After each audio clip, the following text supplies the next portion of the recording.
Okay. Good. All right. We will call the meeting of the Board of Education to order. I am going to ask Sue Gould if she would please do roll call. Holly Jarvis. Here. Kim Winter. Here. Andrea Fick. Here. Chuck Melkey. Here. Jessica Lenave. Here. Jack Sayer. Here. Carrie Germain. Here.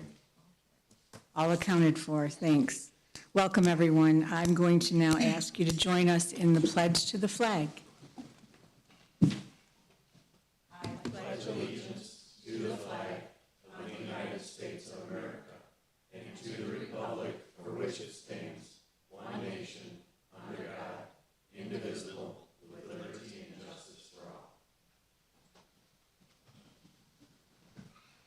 Okay. Welcome to the folks in the audience. At this time, we have an opportunity for public comment. Anyone who'd like to address the board, please step forward to the podium and state your name and keep your comments to 3 minutes or less. Oh, and they should be comments related to our agenda. I failed to mention that. Otherwise, we have another opportunity. There's an agenda right there on the table. Okay. If it's related to an agenda item, you can. I felt that it is. Okay, so we will have an opportunity towards the end of the meeting for another public comment. Will that be before 7? Because I'm going to take an elderly neighbor to see the Mary Crapo, history of Mary Crapo at the city council. Probably not. Might be close. Do I have consensus from other board members that we could allow this? Okay. Okay. Make a motion, we make an exception, Carrie. Thank you, Chuck. Appreciate that. Thank you, everybody, for allowing me to jump in here so I can You're get being out. very nice to your neighbor, so we'll allow you to speak to us now. I'm taking her, she's an elderly woman, and I'm taking her to see the history of Mary Crapo. She worked and retired at Swartz Creek Schools. Oh, how wonderful. So we're going to go see the history of the school tonight. We at don't want 7 you o'clock. or her to miss that, so go right ahead. Just give us your name and keep your comments to 3 minutes or less, please. My name is Mary Ann McClanahan. I live on the corner of Ingalls and McLean, and my concern is the speed of traffic. Due to all of the schools of choice parents driving their students in, when they come in, obviously, they have to go slow because the road's lined up. But once they drop off their student, they speed 20 to 30, 35 miles an hour, not 20. Anyways, they drive excessively fast. There was a study done. Metro Police put up the blinking speed signs a year ago to 2 years ago, and they found that the traffic was high and the speed was excessive. There was a car, a student-driven car, that ran into a house. There was another accident at the corner, and this is all within the last year to year and a half. And it's all because of the parents want to bring their students to a good school, and I understand that. If my children were still in school, I would want them to come out to Swartz Creek too. Mine went to Carmen Ainsworth, and it's kaput now. I would want to drive my children to another school, but if I was doing so, I would expect to follow the speed limit. They go way above 25. I went to the council meeting several times and asked them for help, and they say it's a school issue. So now I'm coming to the school board to ask for some kind of help, maybe some kind of monitoring, somebody sitting at the corner, maybe a police officer, write out a couple tickets, not one for every, that'd be impossible.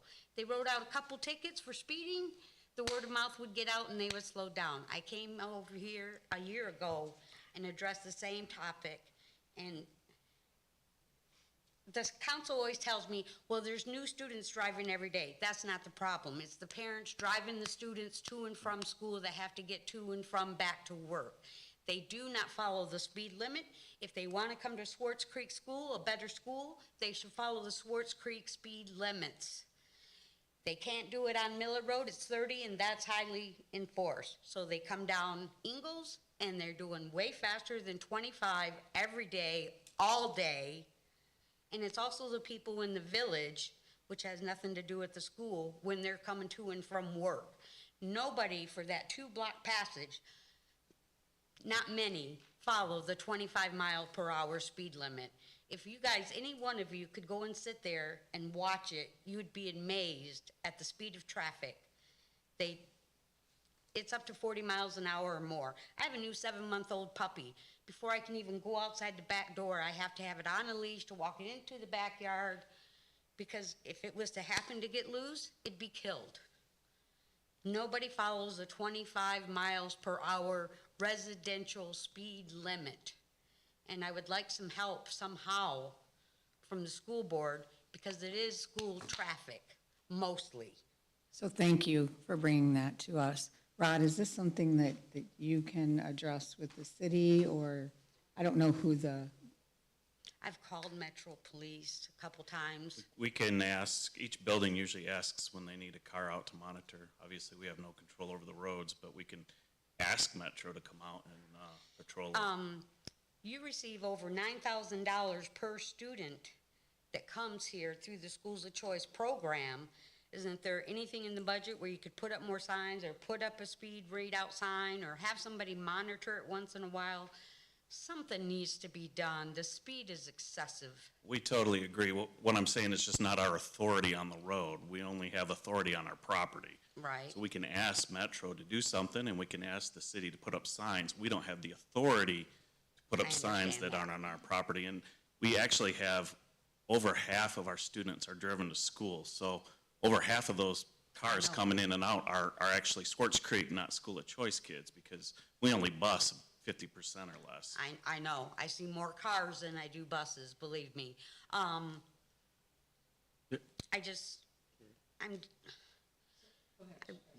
We need some help with the speed of traffic. There is no way, only because I worked for the city at the police department at the city hall, and there's no way we have any enforcement that we can do on any public road. That has to go through the city council. Just listen to me 1 minute. So I appreciate that you're coming here and saying that, but there is no authority that we have on a public road.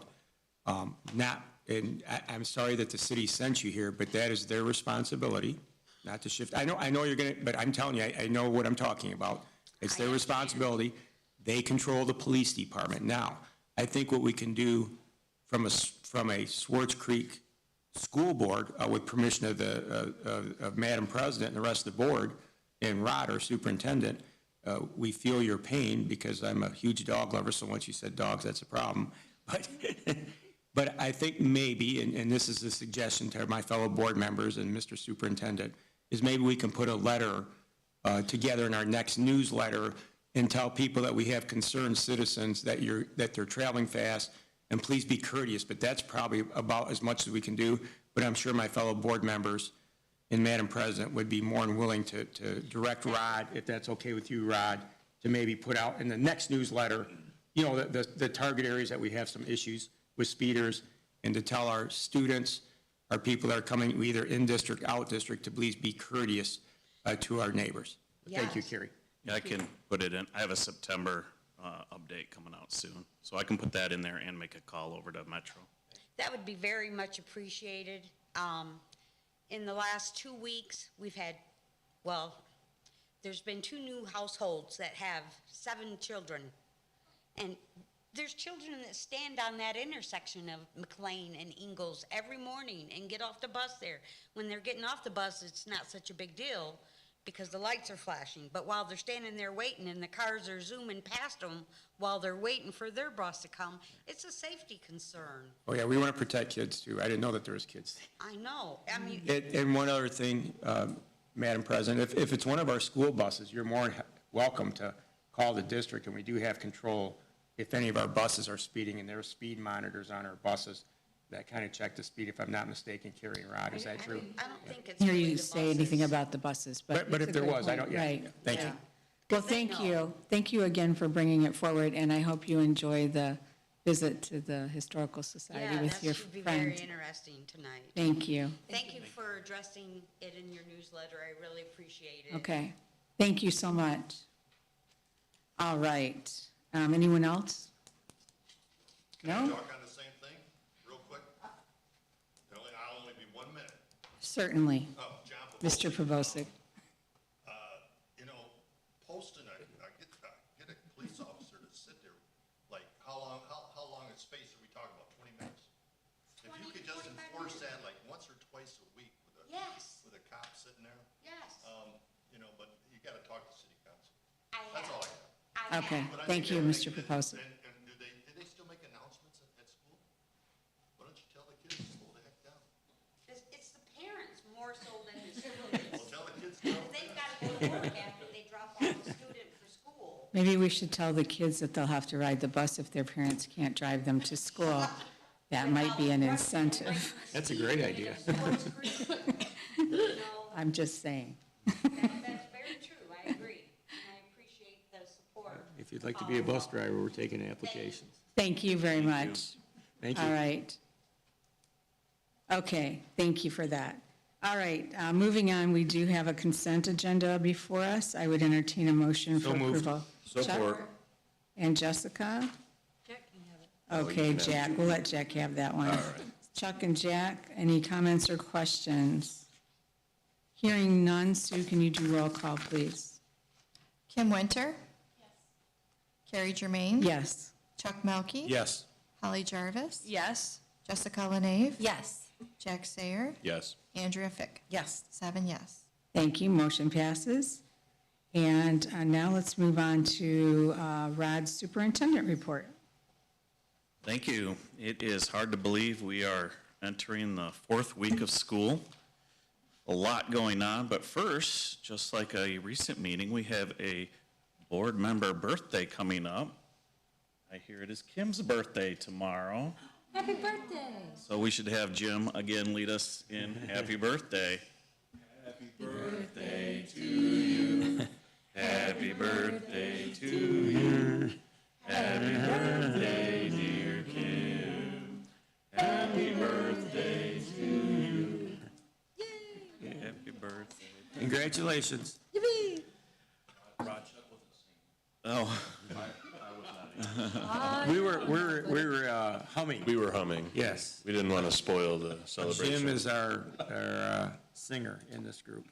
And it wasn't Ben too, the big singer? You two were always out singing? He was backup. Oh, okay. Well, you're the main singer now. Rod can be your backup. Always backup. We'll all be the hummers. Yeah.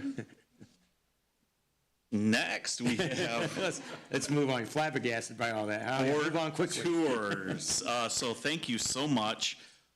Everybody got their survey data to Sue, and we do have a date, Wednesday, October 18th, from 9 to 11:30, and we're tentatively scheduled to hit the middle school, the high school, Deke, and Gaines.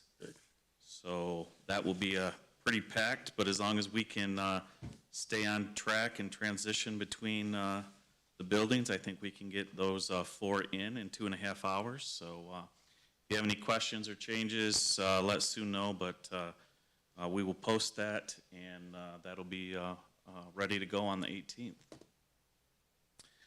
Last week, we had a MTSS support meeting. It was the first ever support meeting where we had social workers, instructional coaches, student success coordinators, and principals from every building.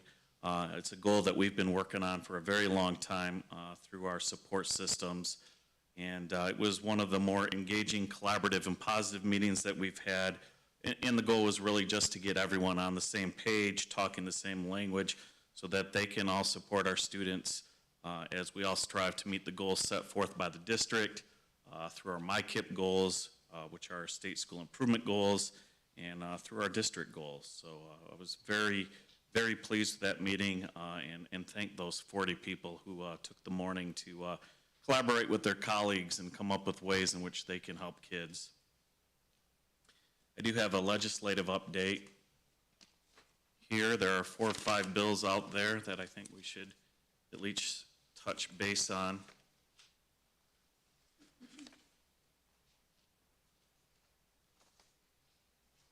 And so we have Senate Bill 463, which would require a student in high school to actually complete their FAFSA form before they receive their diploma. I'm not sure what the thought was behind that, but it was introduced in August, and so that would require all seniors to have that FAFSA in if Can you it explain passed. what that is?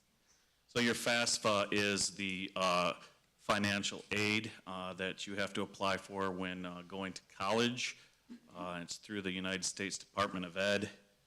It's an online, I don't know, it takes anywhere from 20 minutes to 40 minutes depending on what kind of information you're putting in, but it's all your financials to be ready for college. So if someone was going to trade school, they'd still have to do this to get their diploma? That's the way it's written. Okay. And did they give any reasoning really behind it? No, I don't know where this one originates from. So some of the state scholarships used to require a FAFSA be completed in order to actually get the funds from the scholarship. And I'm wondering if this is to make sure that those students that have earned it, and there's a requirement to submit financial aid information. I'm just kind of, I haven't seen the bill, but Obviously, I think it's a great idea to get more kids to get that filled out for those opportunities, but obviously that could hamper a lot of kids who were never going down that path. The next one is House Bill 4752. So right now, there's a 9-month sit-out period for retired employees from schools. This would take it back to the original 30 days, but only allow 10,100 per calendar year. Right now, if you sit out 9 months, you can come back and earn full salary without any penalty. This would create a shorter period, but way less money to be earned until the 9 months hit. This is some sort of compromise. Originally, it was 30 days and about 30%, and then it went to 9 months and unlimited, and now it's this combination. So that's a bill that's in the House. Senate Bill 395 talks about bargaining performance evaluations. So all of those performances that have student data in it, that have the tool, as you know, we use 5D. There are notifications to parents if you have an ineffective teacher. There's merit pay mentions. The student growth, again, it could change the ratings. Right now there are 4, could change them to 3.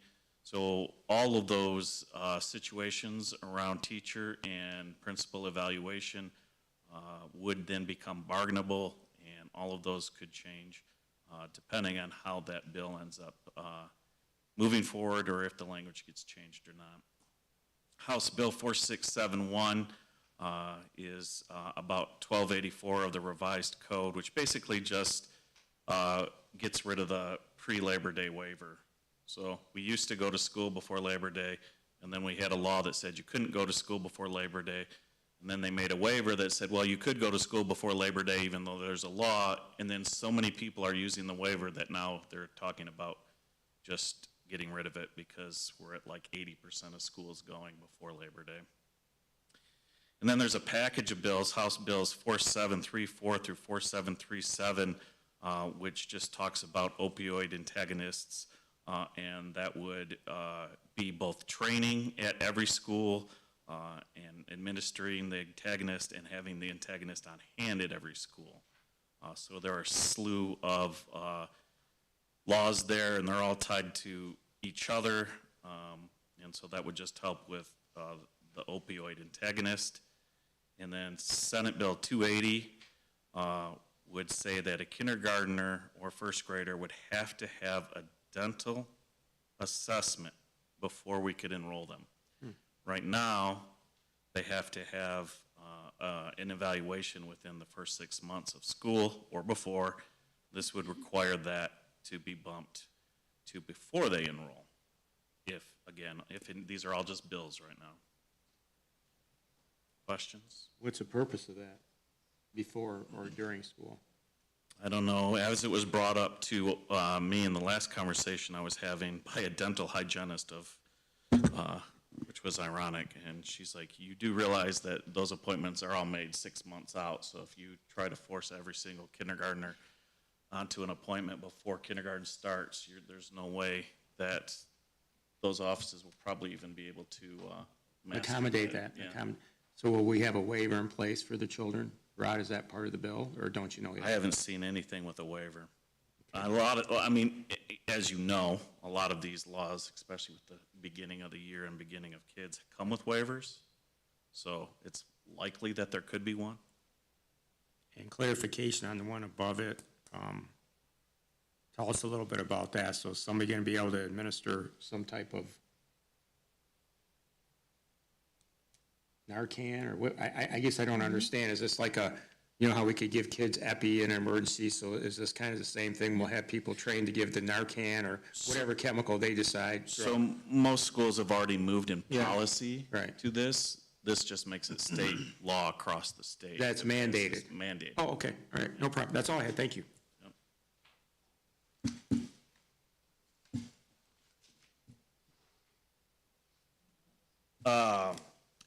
I got a couple more things if you have nothing else on legislation. November 2nd is our board workshop, and that is for superintendent evaluation training. As you know, that's state law that all board members need to be trained on the superintendent evaluation tool, and since we have 3 new board members who have asked for that, Sue has been in contact with the group that runs the tool, and they're set to come out. We'll do dinner, and we'll have that all set up, and it's somewhere between 90 minutes and 2 hours is what they quoted us. We've had the audit process out. If you were at finance, you heard about that from Jamie. She was very pleased with it. We had almost 5 or 6 auditors in at one time. They did a lot of electronic checking this year, which really sped things up, and they got out a day and a half to 2 days early, and we look forward to the audit presentation coming up in the fall. And one more handout here, we got the Genesee County Association of School Boards calendar. So for all of those exciting things that Jessica brings to us, you now have an official copy here, if I can separate them. And that and that list contains all the activities that they've put together for the year. And I'm sure Jessica will keep us apprised of any changes in that. And that is all I have. Thanks, Rod. Any questions for Rod? Just wanted to say my comment at the end, Carrie. Sure. Can we have like I know we have strategic meetings all the time, and we've been really good about that with specific items. But I would like a strategic meeting, you know, at Rod's convenience and the board's convenience for just general operations of some of our long-term goals. So we're all on the same page, and that might save us time in the future, and maybe say what's the most important goals that we have for the district in the upcoming next 2 years, you know, for infrastructure and other things such as that nature. I know we do them for education, we do them for other training, but I would like something that's dedicated just to that, and have as many board members come that could, you know, for an hour or two, maybe a breakfast or something, and discuss what everybody is on their mind, and, you know, how we can direct Rod to help us implement that, or what's feasible, if that's okay.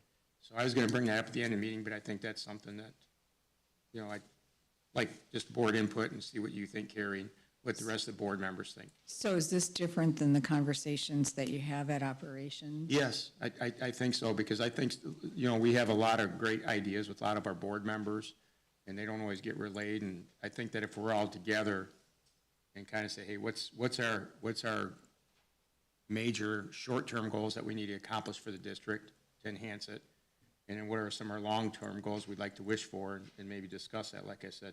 I'm hoping no more than an hour and a half one morning, if we can all get together and do that. I know we have a lot of strategic planning, but I don't think it's ever centered around that. It's conduct of the board, rules, regulations, academic, which I think is all important, but also our long-term infrastructure, and with some bond money coming in, I think we need to spend it wisely and spend it once and be done with it. So Chuck, I was just going to ask, is your end goal to identify some of the things that we would want to include as we go forward to a next bond? Yes. Okay. Whatever the board's wishes are, instead of, I think it drags out sometimes here, tennis courts, baseball fields, basketball, whatever it may be, on athletics or infrastructure for the actual buildings. And I just, we've talked about roofs, and we replace things sometimes over and over, and I don't like doing that. I want to get things done one time, get it done right, and have the board all on the same page, and have them done once and done right. Buy once, cry once. And it seems like we buy a lot here, and it always seems like, it's how I feel sometimes. And I don't think it's any fault of the board or any one person, it's just that I think sometimes we get pulled in different directions, so, thank you. I think that makes a lot of sense in our operations meeting. What was that? That was like a year and a half ago, right? That there was a priority list that we asked RC Hunt to come up with. And to be honest, I don't know that we have revisited the priority list. And to Chuck's point, I think, and when you were talking about it, that we set the vision, right? And not just academically, but as well. And it's not just for us. I think there is an opportunity for that conversation and collaboration that does not happen in the committee meeting and with all the board members. And so because there's a set agenda even for the committee meeting, but there's a lot to get through in 2 hours between two committees. So to just have this focused on that makes actually quite a lot of sense to me, and it gives us an opportunity to see, like we did for the academic strategic planning a little bit, what have we accomplished in that time? What is it that we might want to look at? And time has passed, maybe our perspective has changed, right? So, And we've had a significant change in our leadership across the organization. Right. Yeah. We had 50% of the members change, you're right, Carrie, that's another good point. And I So- think sometimes some things slip by, so maybe if we get everybody together, they just say, hey, I think this is important, that's important. And it gives Rod an idea on what to concentrate on, and he can give direction to his staff to point it, if it's feasible for what the board would like, for the betterment of the district. So thank you, Chuck, for mentioning that. And I think I can chat with Rod about how we can make that happen. I know there's always challenges getting everybody together, especially, for any length of time during the day or weekday. But we would have to start looking now to see if we could find a place where everybody could be there. And Jack, I know you want to be there as well, and we want you to be there. So let's, okay. See, she's ruining it. I was hoping for a free breakfast. That's why I said breakfast time. There's always breakfast. Sue would cater for us and get us something nice. And okay. Oh, okay. I'm okay Ellie's with on that. board for Sunday breakfast. Okay, So, yeah, we can put something together. I'll talk to Carrie. The November one is our fourth one of the year, but we can fit in a fifth one, or we can look at the new year for our first one of the four. In the strategic plan, there is an infrastructure area, but as you pointed out, it's more in general terms versus a specific list. We do have a specific list going in preparation, but again, that money won't be in until 2025. So I don't think there's like an immediate rush as far as brainstorming, but I do think in the next 3 to 4 months it would be great to have a specific list of items. Yeah, everybody's on the same page. We're targeting things on, because everybody talks to different people within the community, and I get a different perspective from several hundred people I know, or Jessica, or Andrea, or Holly, or whoever. And you do, Rod. You hear a lot of it. And I think sometimes some things slip through the cracks. I think we start a project, and we get sidelined onto another project, and that one kind of like, what happened to that project? So good. Thank you. thanks, Chuck. All right. Anything else? No, ma'am. Okay, any other questions before we move on? Okay. I'm going to ask Reese if she would provide a student board representative report. I hope that everyone is doing well tonight. I see we have a big crowd in front of us. So I'm just going to start with some announcements about the high school like I usually do. So last Friday, our boys varsity football team took a hard loss against Fenton, but we do have a game this Friday at home against Kersley, so good luck to the boys, and I know that they're going to get them this time. Our senior and junior girls started powder puff practice last Sunday, and our game is October 3rd, which I can't wait for. Auditions at the high school for our fall play were just yesterday, so I can't wait to see the show that they put together. The Madrigals, which is Swartz Creek's highest choir, they have their first performance singing the national anthem at our homecoming game on October 6th, which I think is really cool and I'm super excited for. Speaking of October 6th, we have our homecoming game and parade and dance, as well as a lot of the other fun activities we have going on that weekend, which I know everyone in our community is super excited for. So heading on to our elementary school, September 19th, Siring will be having a Goodies with Grown-Ups Day, which is when the kids can bring any adult to have breakfast with them before school. The kids have still been practicing our Creek rubric and other leadership skills as they settle into the new year. Moving on with a couple of important updates. Last meeting, I mentioned the roundtables to you guys, and those will be scheduled sometime in November. Mr. Clark and I have a meeting next Monday, so we're going to go over all the times and pick the day that will work best for everyone. So those are in the works. Other than that, our Dragons are still setting into the year, and it sounds like we have a lot of exciting things coming up. Thank you, Reese. Any questions for Reese? No? Thanks again for all you're doing. We appreciate the updates. And have fun during homecoming season. All right, moving on. You do have an informational list of folks, non-certified hires in your packet. And let's move on to board subcommittee reports. Let's see. This has been a busy, busy week, as Rod mentioned. I'll start with academic achievement. Rod mentioned the MTSS Support Connections workshop. We met on Tuesday this week. It seems like I've been here every day, which I have. Jim gave us a background on the workshop that was held on September 7th and talked about the wakeboarding they did, the brainstorming that they did. And we all had that in our board notes from Rod this week. What was really remarkable was he invited Kelly Hale here from the high school. She's a student success coordinator, and she gave us a really interesting and very valuable overview of her role as a student success coordinator and how she handles the volume of folks that she reaches out to, the parents of students that might be struggling either from an attendance standpoint or from their grades, or maybe they just need somebody to talk to. And I thought it was very helpful to hear from someone who's doing that work every single day.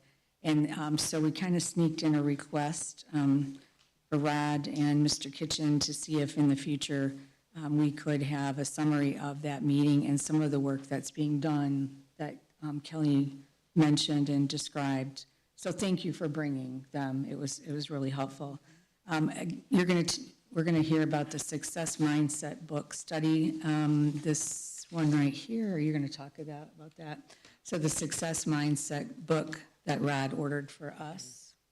I won't steal his thunder there, but he did share that with us. We'll all be getting a copy to take home and read.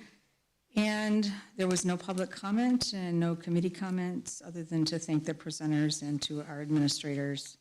Are there any questions on that meeting? None? Okay. Jack, do you want to do policy or do you want me to go through it? You can feel free to go ahead. Okay. Mary. All right. Well, thank you for the opportunity to do Thank you for this. taking over. I really appreciate it. There's a lot of discussion there.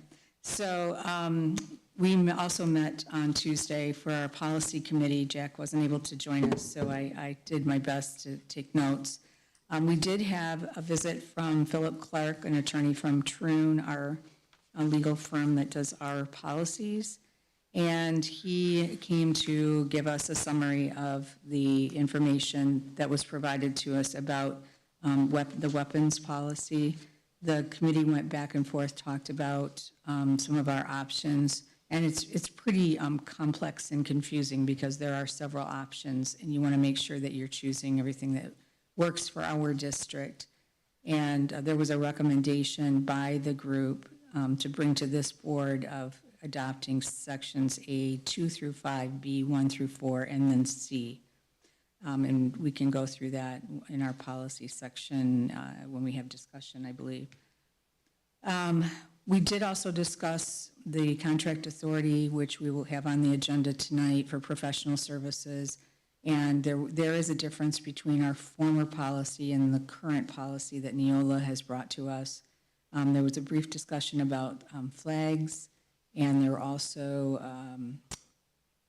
we asked Philip what's coming up that we should be aware of, and he talked a little bit about prevailing wages and prohibited subjects of bargaining that will go into place likely at the end of the 3 months of 2024. The second reading notes for July, Rod gave us, and I think they're in our packet today. Also, there's a new policy. It's a wellness policy, 5707. He gave us a copy of that. It, in summary, prohibits students from lunch shaming from others.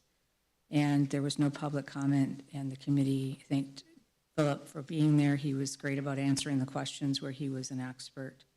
And that was all on that meeting. Any questions on that? And there may be other questions as we go forward in the meeting. Go ahead. Sorry, my only question would be, what is lunch shaming?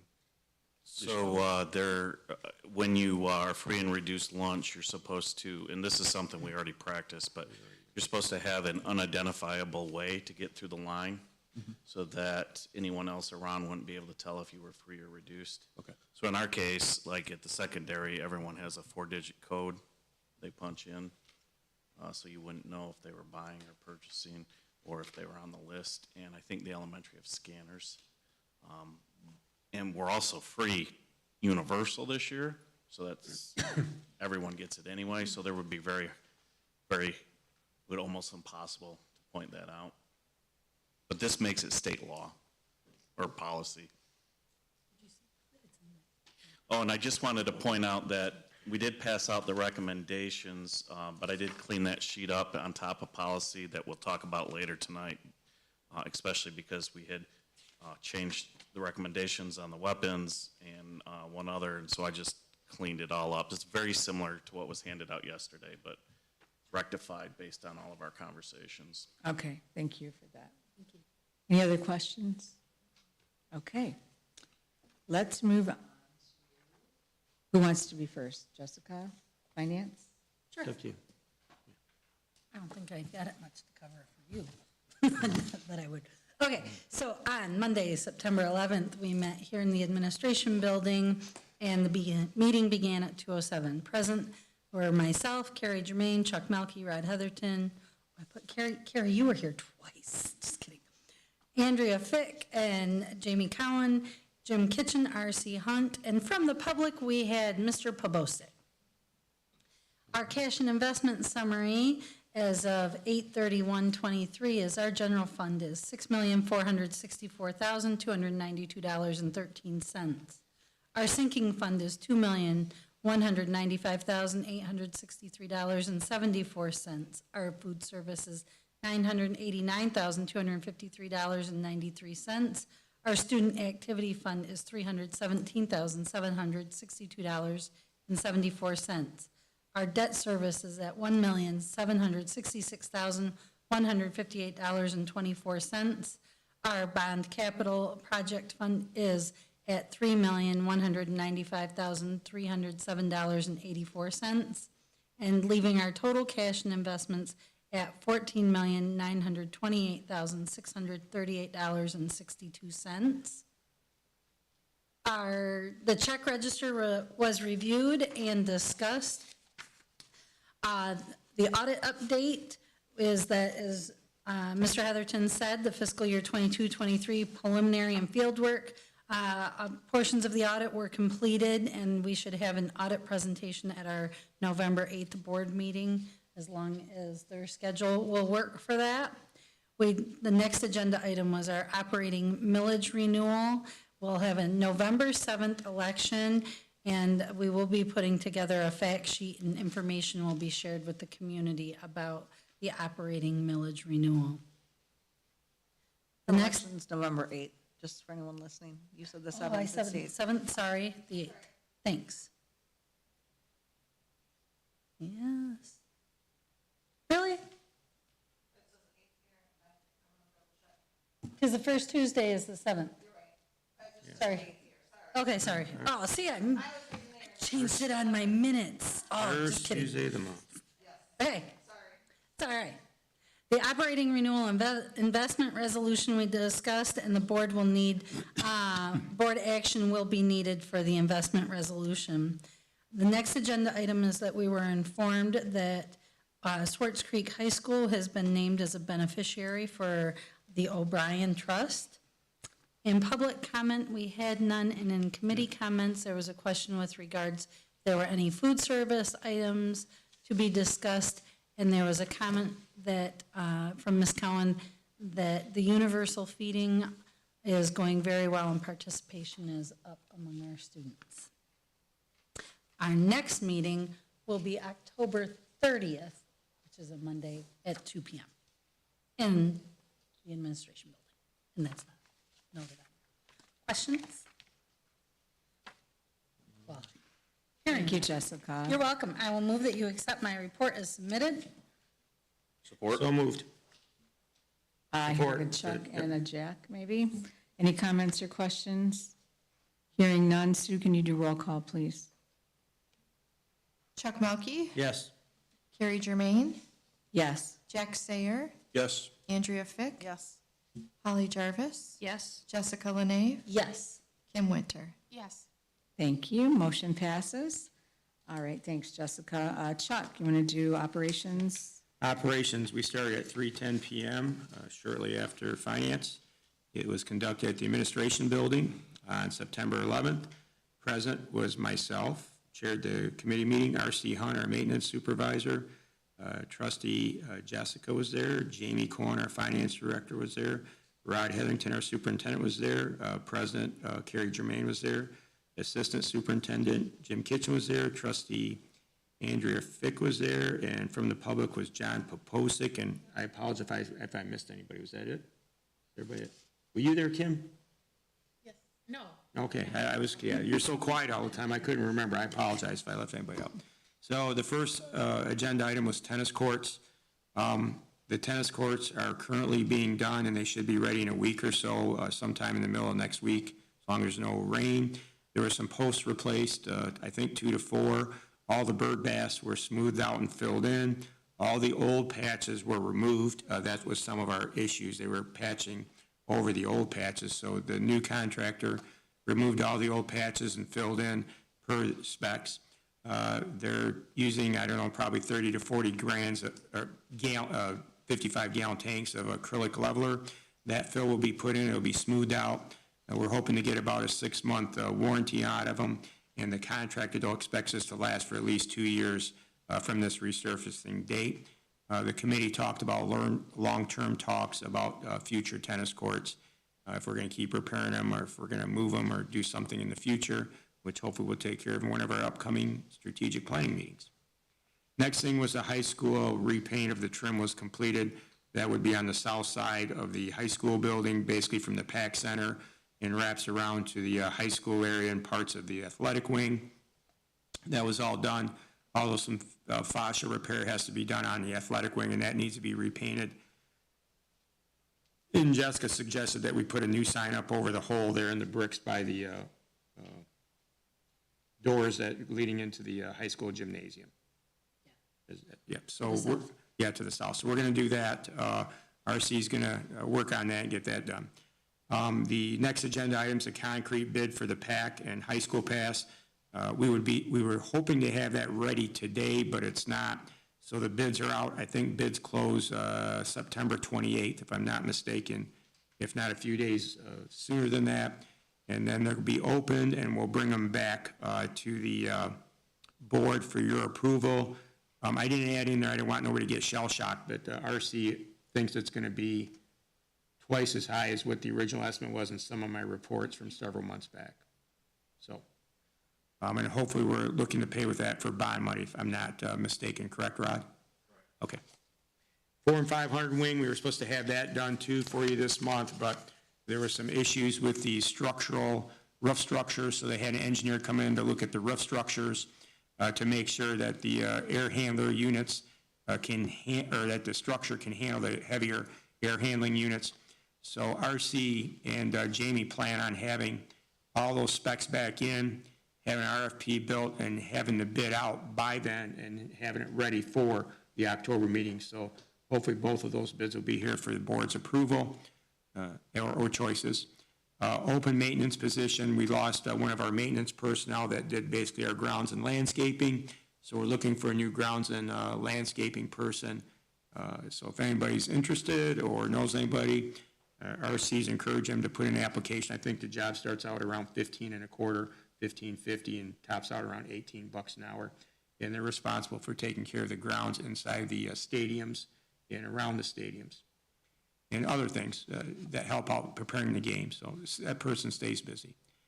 Next thing was transportation. We're also looking for a bus position driver due to one resignation, possibly 2 people. Instead of selling 4 buses this year, we're going to probably only sell 2, keep 2 in reserves, and we're ordering 3 new buses. The reason for this is that, which I didn't know this, and that young lady that was here before might be interested in it, we're servicing another 400 to 500 kids now in bus.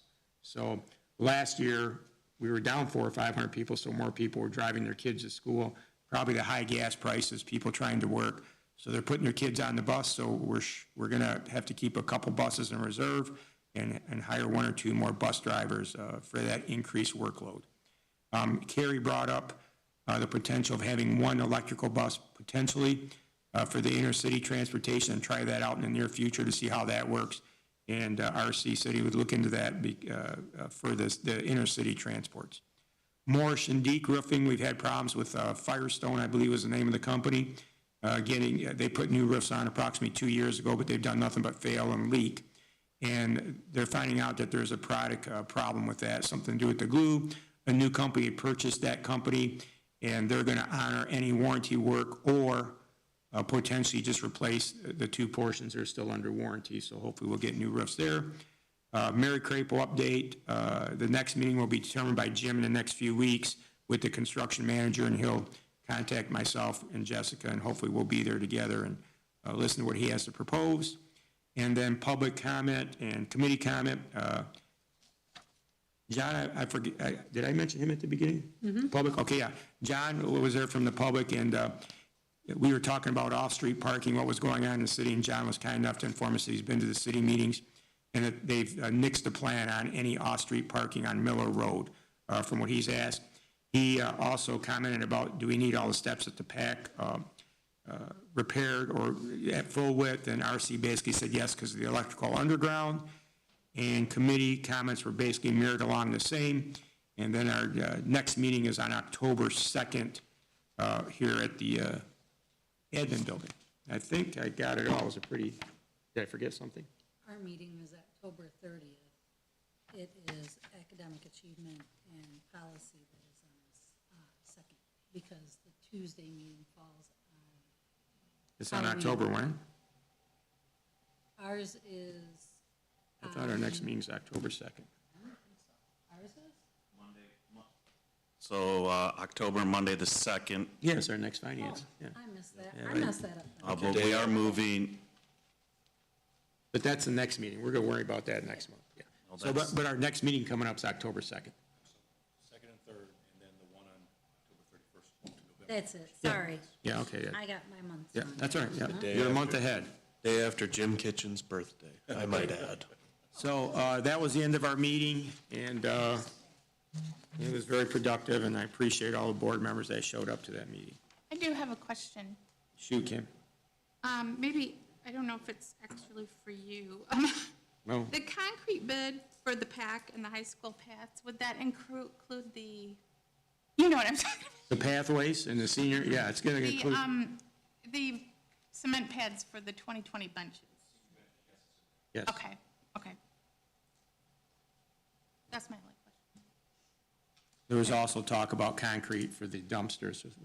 He's redoing that too, so I don't think I put that in my notes, but there was discussion that once they do the PAC committee steps, the pathways for the high school, which include the benches, that we're going to replace some concrete and prepare to put fencing up around all of our dumpsters so it doesn't look so gaudy at the high school entrance. Thanks, Chuck. Any questions for Chuck? Is that a good word, gaudy? Okay. There was an opportunity for improvement. Right. Okay, now moving on, we do have several board discussion items, beginning with the Swartz Creek organizational chart. Thank you. I'll have Travis throw that up on the board, but you do have one in your packet. It says Swartz Creek Community Schools Administration org chart on the upper left. Looks like that up there. And we try to bring this a couple times a year. The nice thing about this format, which we've been using for a couple of years now, is you can take a look and see 3 different colored boxes there. So the green is certified staff. Those are SCEA members, teachers, social workers, speech and language, TCs, et cetera. Non-certified staff are support staff, like our custodians and bus drivers and secretaries and SSPs, cafeteria workers, et cetera. And then the pink box is our student enrollment. So student enrollment, again, is a projection. As you know, we have the October count, which creates our official FTE. We did go around the table at the ISD superintendent September meeting and looked at the 21 districts. There were only 5 districts, including us, that said we were projected to be up. We projected a slight 10 to 15 up, and everyone was in that small 10 to 30, maybe 40 possibly increase. And then the other 16 districts were projected to be in deficit, and some of those were rather large. There were 3 districts projecting over 150 student loss, and a couple districts projected over 100 student loss. So I'm happy to announce that at this point in time, remember that's the point in time right now, as we've cleaned up our power school, we look to be just above where we were last year. So if you look at the VLC, you can see if you're reading those colored boxes, we have 2 certified staff, 6 support staff, and we're projecting 109 students. At the high school, 58 certified staff, 16 support staff, and 1,045 students. At the middle school, 47 certified staff, 18 support staff, and 762 students.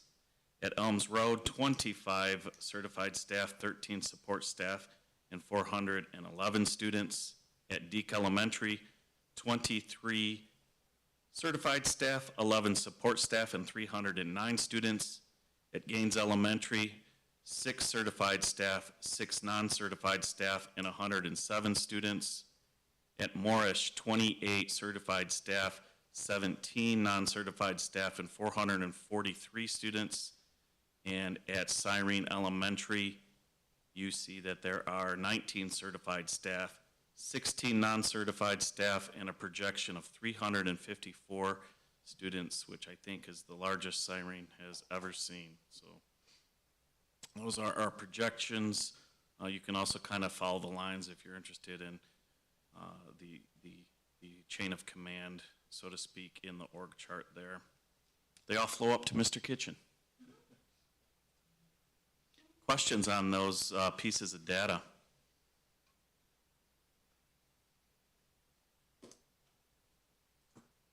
So do any of these overlap between like a principal and kitchen? The only overlap, and I'm not sure how Kevin broke that out, but you do have a shared administrator between Gaines and the VLC. And then the middle school and the high school, they're down to a couple shared staff. Usually we just put them in the box of whoever's being evaluated. So if I'm split between the high school and the middle school and I'm evaluated by a high school principal, I go over to the high school, and then vice versa for the middle school. But you do have Mr. Luke for music, and I think all 3 of the music teachers actually do a little bit of both. And I think maybe German has a little bit of a split, where we've almost decreased all but those 4 people from splitting across. And then I think there was one specials teacher at Gaines that does the 4 classrooms there, and then does some help with Morrish, our largest elementary, which has Can't tell you offhand, 18, 19, or so many sections. You have 2 or 3 early 5s, which puts so at the upper L, you're trying to, or at the west side, you're trying to run 6 sections and balance them out, and then 4 sections on the west side. But because of early 5s, we've actually bumped to 7 sections in kindergarten at Moorish. So there's a little bit of a split there. Other than those, I don't think of there are any other split positions.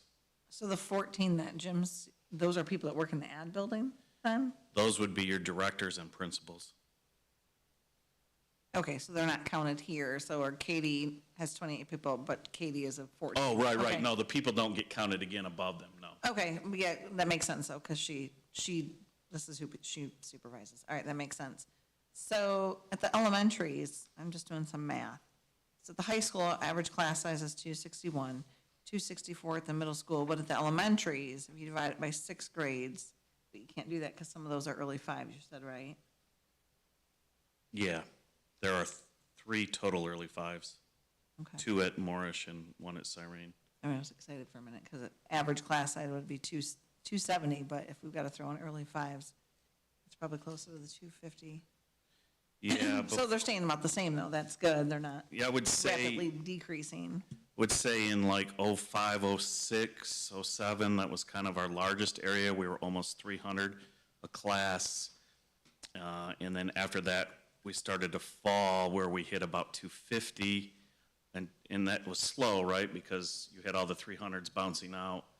And then at one point we hit 250 all across K-12, but now some of those are bouncing out and some of the new ones coming up are not to 300, but they are back into the 270s. So if we're up in this count, which we're knocking on something, it'll be the first time in quite a long time that we're up. So we're hopeful. I think the last time we were projected to be up by 100 during COVID, and then of course all of the restrictions came in and we lost over 100 because of that. But this will be the first actual increase in a while. If it holds, Travis won't even look up probably because he doesn't even want me talking about this.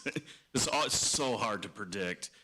You got people moving in and out, and you get requests, and if a school doesn't request, so every school has to go through and request a CA-60, and that goes through that process, and it has to get to us, and then we have to confirm it.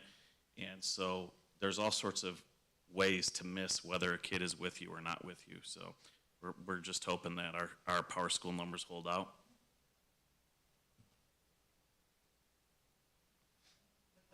Thank you for the clarification. Absolutely. Any other questions for Rod? Go ahead, Kim. Yeah, I'm just looking at this. So Cyrene, for instance, it says, if I add 19 and 16, I'm getting 35. So is that the total number of adults, staff in that school? Yes. Okay. The principal is not included, they're included up under Jim? The principal would be up under Jim. Okay. So plus principal, right? So the 14 that's underneath Jim, that doesn't include any of the executives branches, Director of Student Services, Director of Curriculum. No, it does. You have 7 buildings that have principals plus the directors to get you to 14. Okay. The assistant principals aren't under Jim because they're under the principal. All right. So what she was asking, and I understand what she's saying. So we have 19 teachers, 16 support staff at Cyrene, and 1 principal. Correct. That would be a correct number. Correct. And then let's assume Travis is in charge of his division, and he has 2 employees that work for him. Correct. Okay. And Jamie has 1 professional person working for her and 3 support staff, secretaries, whatever it may be. Right. Okay, plus Jamie. So it'd be 5 and the executive director of business and finance total. Right. Would that be, okay. Yeah. I just think that some people include those numbers sometimes, so that's good to clarify that. Anyone else? Thank you. And is this a Kevin product? Of course. Okay, well, Kevin thank you, loves his Kevin. You're graphs. not here, but we appreciate it very much. All right, let's move on to the Swartz Creek problem-solving chart. Something that, if we could put it on a business card and carry it in our pockets, we should probably do that. And I did talk to Rod yesterday, and we were wondering if maybe we could just link folks to this from the different, or to the schools where it would be applicable so that folks would have contact information. They don't have to then stop here and go dig for the contacts. So go ahead, Rod. So that's a great point. I talked to Kevin today, and we are doing a couple of things. We will be linking it so that you can find this, but we will also create, kind of based out of that support meeting that Jim and I ran, which is, then here are all the support people that you can get. So there's like a common landing page. Here are all the people that can help you. Here's the social workers. Here's the TCs. You know, here are the instructional coaches. Here's the student success coordinator. Here's all the principals and secretaries. So we're working on that as well. So there will be all sorts of landing pages where they can link that, but then also having those links on the individual school pages so that whether you go to the district page or you go to the school page, once you hit that link, you can have access to all of those contact numbers. So this idea came along because we're one of the very last districts to really publish anything. If you Google chain of command or problem solving or whatever you want to call it and put in schools, you will get 100 different examples. And so Kevin and I looked at about 10 different ways to look at it. And of course, he likes to do his own special magic. It was Andrea, I think, at one of our board workshops that brought up the card. Someone actually made it small enough to fit on the back of a business card, which was amazing. Obviously, the way Kevin has done that, that will never happen, but I do think we could adopt and create some other scenarios of this. This is kind of a general one. In fact, Kevin and I had another conversation, which was, you know, when you get to a place that has multiple assistant principals, you really need to expand that out within the building. Or if you get to a place like athletics, you need to expand that out because you're not going to just be 4 steps if you've got departments that you're dealing with. But the front page is just, you know, talking about how we're here to help our kids and their experiences and gather information and figure out what is the best scenario for the well-being of the kids. It also directs them to the web page on our policies and procedures, and it always encourages people to start at the lowest level. Obviously, if I were to take a complaint directly from a kindergarten playground situation, I have no idea what happened on kindergarten playground time, right? And then, you know, I could ask Jim, and he probably wouldn't have an idea, and maybe he asks Travis, and then Travis calls Katie, and Katie's like, I wasn't at recess, and then, you know, Katie has to go through 7 kindergarten teachers, and then we find the kindergarten teacher, and she's like, well, the aide that hour was this person, right? You see what I'm saying? So the further you get away from the problem, the harder it is to solve it.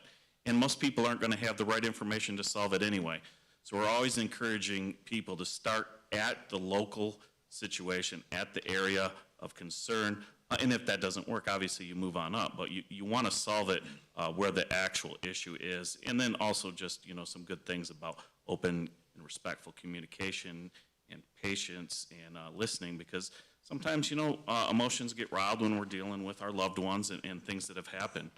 So that's just kind of the general, how do we communicate? And then on the back is a flow chart, and it's kind of laid out how I just said it. So if we receive a complaint and it's an emergency, you should contact the building administrator right away. They should know what's going on if there's something urgent. Now, if it's a real emergency, we always suggest 911.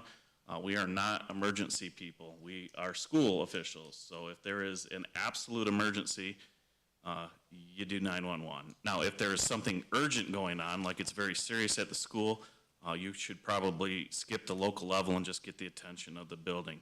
But if it's a general school complaint and issue, you would start at either the teacher level, the coach level, the counselor level, possibly an assistant principal. It depends on who the situation is with. And if it hasn't been at that level, we always redirect. So I often redirect to Jim. Jim will often redirect to the principals. And the principals, if they can handle it, or if it's a teacher issue, will redirect.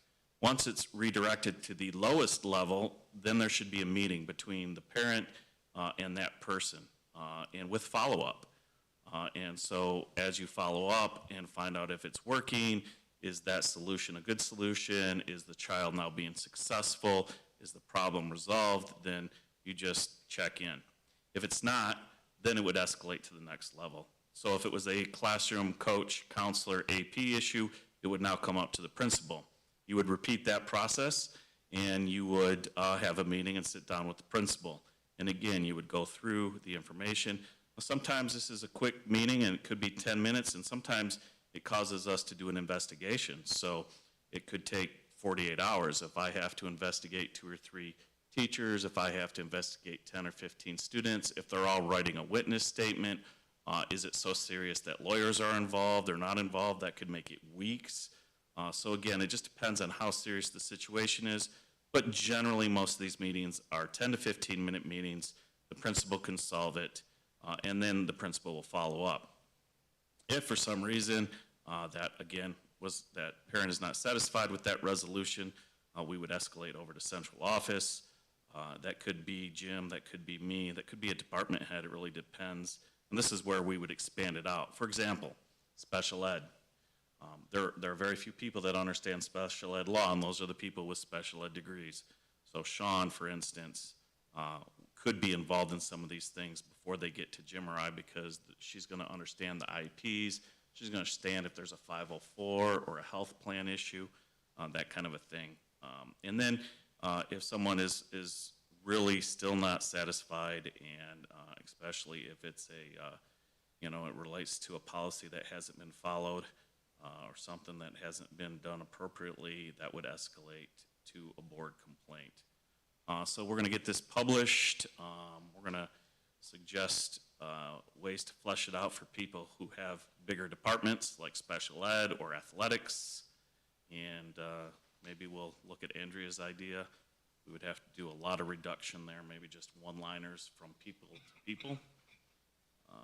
Thoughts and questions on that before we post? Well, I don't know that more times than not, right? Someone's gonna call me as a board member and I tell them to redirect it. Then a card. I do like the cards. I got that from one of the other schools at a meeting. I do like it. If we went with a card, is there a way, Travis, we could make a QR code that would land people right to this chart on the website?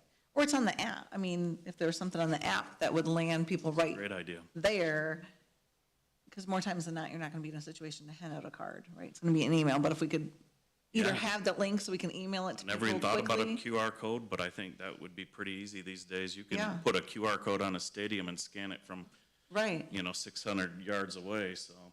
but we wanted cards, so the point of these cards were, people had them and they had school board members that had their information, whatever, and their email on it. But then it had a little chart on the back of that, really, if you just said, start with the appropriate building, start with admin at the appropriate building, and it had a QR code, go to this, that would accomplish a lot if we felt we had a need to give out cards. Yeah, I love it, love it.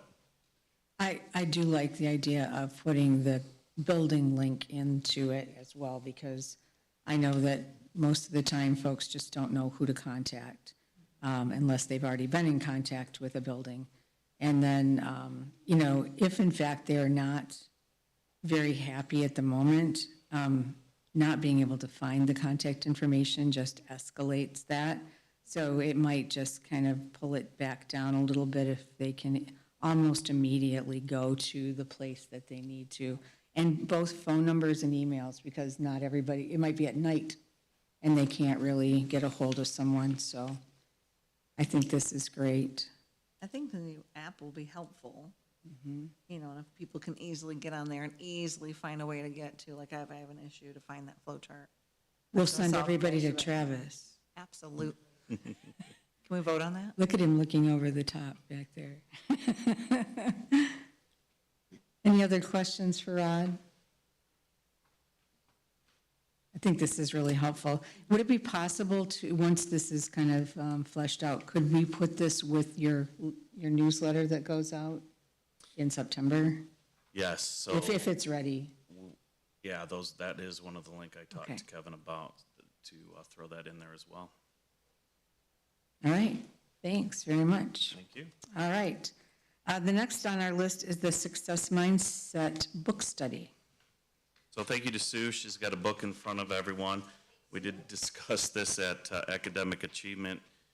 And for those of you that weren't there, the backstory on this is I ran my first book study with Central Office, I think it was 8 years ago, and it was John Gordon's book, The Energy Bus. And it was kind of a mindset idea. And we just really haven't done that in a long time. And as people have said, we've had, a lot of turnover in the last couple of years. And so we have, 3 new department heads, and we have some people who have come over and support staff that haven't been here before or in new positions.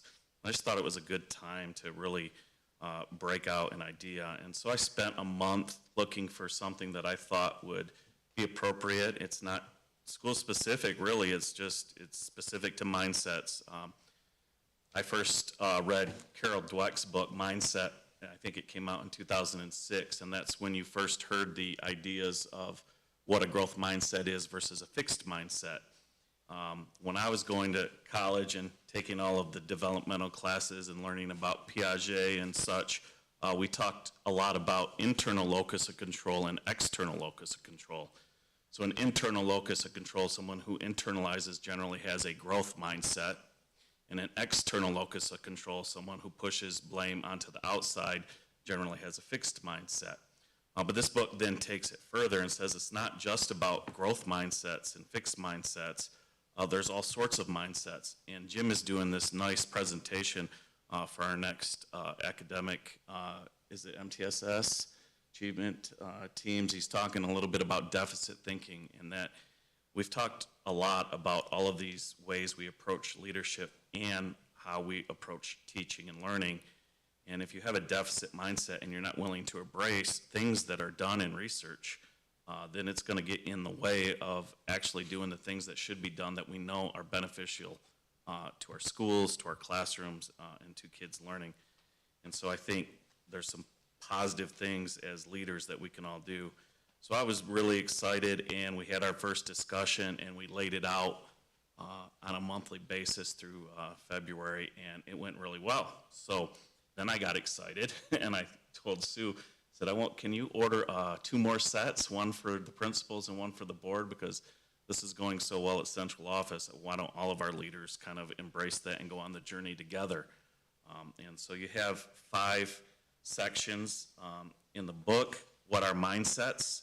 It just kind of explores ways to unlock the mindset. A lot of things about mindset are a simple awareness. A lot of times we have, for me, 50 years old this year, and I got 50 years of doing things one way. I've got 50 years of thinking one way. But what are other ways of thinking and doing things? And that's kind of like what exploring mindsets are. Part 2 is the growth mindset specifically, and it talks about how to be successful at work and how to be a successful leader and how to develop growth mindset in yourself so that you can develop growth mindset in your leaders. Part 3 is an open mindset, how to have that divergent thinking and behavior, how you can be more successful in life as a leader, and just how to be more open in general to ideas and ways of solving problems. Part 4 is the promotion mindset. I thought this was really interesting. It's kind of the thought that, do I operate in a prevention mode all the time, like so that I don't get in trouble, so that I don't fail, so that I don't, get fired? Because there's a safe way to operate at every level, all the way from the classroom level to this level, right? But the promotion mindset says, I'm going to have my thinking and my learning and my behavior to do the behaviors that will make me successful and not worry about what could prevent me or what negative thing could happen to me. And that was pretty powerful. And then the last one is the outward mindset, and just kind of looking out and around the community and what is going on that your leadership can impact others. So I'm pretty excited. Right now, the principals and the central office team, both support staff and directors, are doing mindsets in October, growth mindset in November, open in December, promotion in January and outward in February. We would obviously be a little bit behind, which is fine because they can all have their discussions first and then I can tell you what they thought. So I'm suggesting that we kind of look at the mindset section for October, and if you just, I don't know, I think the best way to discuss something is just like 2 or 3 ahas, like take a highlighter and highlight a couple of sentences. We won't have a lot of time, it'll be 5 to 10 minutes, but if everyone highlights 1 or 2 sentences and wants to speak to that, obviously you don't have to, but that would give us a way. And then you could know what central office and the principals thought because they will have already done this with me. So I'm pretty excited. I think, you know, we talk all the time about how we're gonna make us better, and one of the things that we've talked about, I think, was at the board workshop about, you know, embracing those best practices and those ideals based on data and how we can really push ourselves. And I think this unlocking success idea in your life is pretty powerful. So that's me being excited about something I'm excited about. I hope you have, you know, just Well, a little we're- bit of that enthusiasm. And We're going to share your enthusiasm. I was around, and both here and professionally for the Energy Bus 8 years ago, and we hosted John Gordon here, and he addressed the staff at the PAC, and I think it was the first ever event at the PAC. I forgot all about Correct? it. Yes, we had John Gordon Yes. in. Yes. I don't think we could afford John Gordon these days. I've No. heard what his current rates are, but he has something like 50 books now. Yeah, we had him at the PAC. In fact, Adam and I took him out to dinner the night before just to touch base with him and make sure he was, you know, ready to roll. But yes, that was a great event.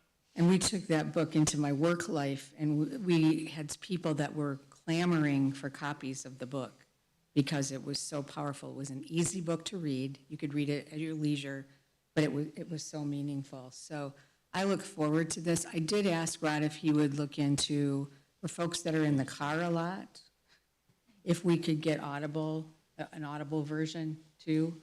I don't know if people have Audible credits they could use toward it, but, you know, I know, Jack, you're in the car a lot. I was gonna say, I know at least 3 of you are driving know, a lot. lots. So if you want So- an Audible version, we'll get with Sue and we'll get some Audible versions. I have gone through 26 books this year so far. There's your 27th, That'll be right there. 27 right There you go. So, yeah, please see Sue. Sue, if we could grab maybe 3, or, well, let's just see. Contact Sue and we'll get some Audible subscriptions. But thank you for giving us a copy. It's good for us, I know, just from the experience of when the staff is looking at something and they're focusing on it, for us to kind of be in lockstep with what they're doing. So thank you for including us. You're welcome. All right. Any other questions for Rod? All right. We now have the first reading of Policy 5707. So this is a first reading. We won't be doing anything with this tonight. It wasn't in the July 2023 True and Updates, hence it cannot be a second reading. So this update came after the July packet. And as we talked about, it is a wellness update. And as we've said, it really involves lunch shaming. So if you go to the red in the back, I think it's the very last page, it calls for the elimination of lunch shaming. The district will eliminate any lunch shaming, which is the public identification or stigmatization of students who cannot pay for a meal. So those are our free and reduced students. And then it talks about requiring us not being able to, you cannot require a student to pay for a meal if they have charges. You can't require them to wear a wristband or a head stamp. So you can't point them out in any way. I don't know who, obviously someone has done this or wouldn't say that, but, you know, so these are all the ways in which you must or may not communicate. And basically you just cannot have any connotation to food.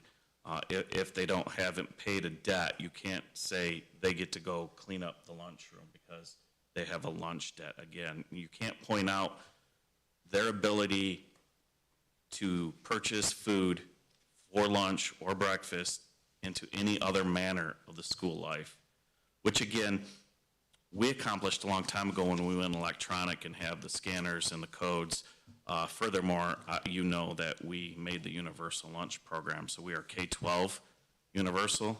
So as of right now, there should be absolutely none of these things coming up, but just know that that's what this policy is addressing in alignment with what's going on around the state. So Rod, I have to ask, because I don't interpret it as saying this in any of these bullets. If a child is unable to pay for their lunch in the past, years ago, they were given the option for maybe a peanut butter sandwich. Is that correct? Does this prevent the district from then distinguishing that child by giving them different food? So if we weren't universal, I think we can still give them food. I don't think it would prevent us from giving food. You know, we've been able to use grants and other things. We had, speaking of donations that we talked about earlier tonight, we had such a large donation this last year. We call it the Angel Fund. The Angel Fund, which are anonymous donors, wiped out every piece of student lunch debt in Swartz Creek. God bless them. So we have zero debt because someone donated money.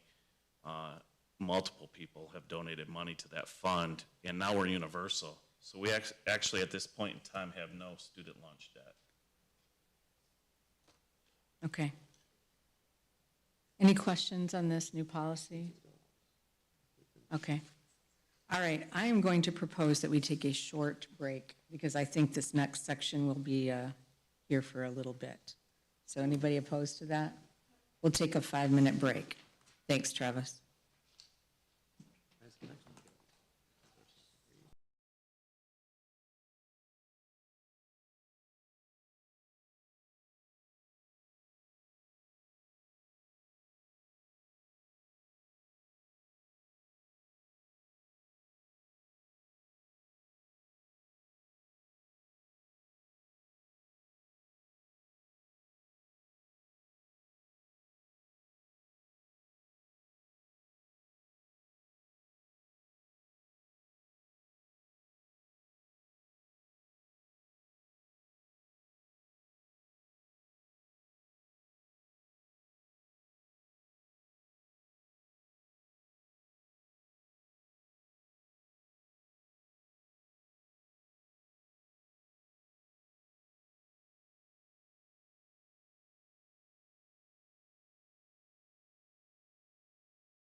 Thanks, everybody. Are we good, Travis? Okay, thanks, everybody. We needed to take a little break. All right, let's go back to our board action items, beginning with the boosters and PTO approval. So by policy, this is now an annual recognition. Again, the boosters and the PTO are not technically a part of our organization, but by filling out the application and the form and submitting their information, we do allow them to associate themselves with the school they're associated with, and we do allow them to do activities. Otherwise, by policy, no other group would be allowed to do fundraising activities and activities for our students. So I think you have a resolution that has all of the lists of boosters and PTO groups. Yes, we do. All right, thanks, Rod. With that, I would entertain a motion for approval. Support. Okay, I'm going to hear Chuck and Jack first. All right, any comments or questions? Be it resolved that the Swartz Creek Community Schools Board of Education approves the following booster PTO organizations: Swartz Creek Dragons Lacrosse, Swartz Creek Athletic Boosters, Swartz Creek Youth Basketball, Swartz Creek Youth Baseball, Youth Football, Youth Softball, Youth Wrestling, Bowling, Cheer Program, Performing Arts, Archery, Band, Deke Siren PTO, Moorish Elms PTO, Gaines PTO, Swartz Creek Middle School PTO, and Swartz Creek High School PTO as presented. Sue, would you please do roll call, please? Jessica Lenave, Yes. Carrie Germain. Yes. Jack Sayer, Yes. Andrea Fick. Yes. Holly Jarvis. Yes. Kim Winter, Yes. Chuck Melkey. Yes. 7 yes. Thank you. Motion passes. Next on our agenda, we do have the second reading and adoption of the July 2023 policy updates. I'm just gonna go right to 3308 so that everyone is aware of the changes that we made. Most of the other changes in here are pretty neutral and standard. You mean 3408, Rod? Yes, you are correct. Maybe we're not talk about advertising. You could talk about whatever you want, but I thought we would start with that just so we're all on the same page. If I can find it. All right, so we did have Truan in, and he did talk, I think he stayed with us the full hour, and the majority was on 3408. So he went over all of the ins and outs, what that means by law, what that means by policy. He went over all the Michigan Supreme Court cases, et cetera, et cetera, et cetera. In the end, the group recommended A 2 through 5, which is basically saying a weapon may not be in school. And then B 1 through 4, which allows particular groups. So obviously a peace officer, number 1, as defined by law, can have a weapon. A student's parent or guardian, while in the vehicle of picking up, so if they don't get out of the pickup line, they can still keep their CPL engaged. A person, if they had permission from the superintendent, within obviously lawful standards, meaning they would have to have their CPL. And number 4, employee or contracted person in the possession of a weapon that is provided security. So currently we don't have a security firm. We use 3 peace officers from Flint, or from Metro, and obviously, so they fit in category 1. If we were to ever contract with such a firm, they would, under this policy, then be allowed to carry just like the police officers would be. And C is just violations, which has always been there. So Rod, we talked briefly yesterday about if you were to grant permission to someone, making sure that that was in writing. Correct. Phil did suggest that that could be done in writing, and you could even have a date on there so that it could be renewed in a certain time frame, That it would or expire. not renewed. Right, so the time frame that they could use it. And obviously, if at any point there's an issue, I would also be able to write another letter to say that that right has now been removed. Any questions on that particular policy or what the recommendations are? Okay. All right. Any others you'd like to point out? Any other questions from the board members?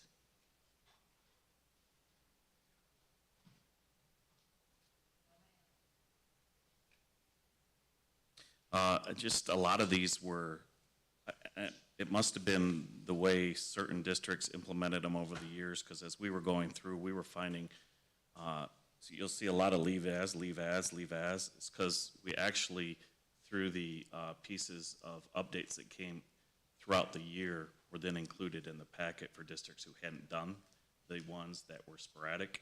So a lot of the leaves as we had already done throughout the year and adopted. That's why they say leave as, because we already adopted those,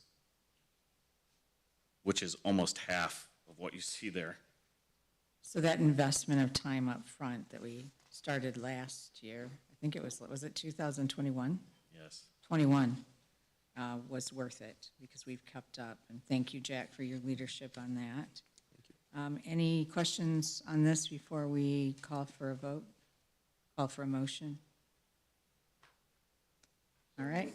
All right. With that, I would ask for, was that you? Yes, I already did it. Chuck? And Jessica? Any comments or questions? Be it resolved that the Swartz Creek Community Schools Board of Education approves the Troon July 2023 policy updates as presented. And Sue, can you do roll call, please? Chuck Melkey. Yes. Jack Sayer. Yes.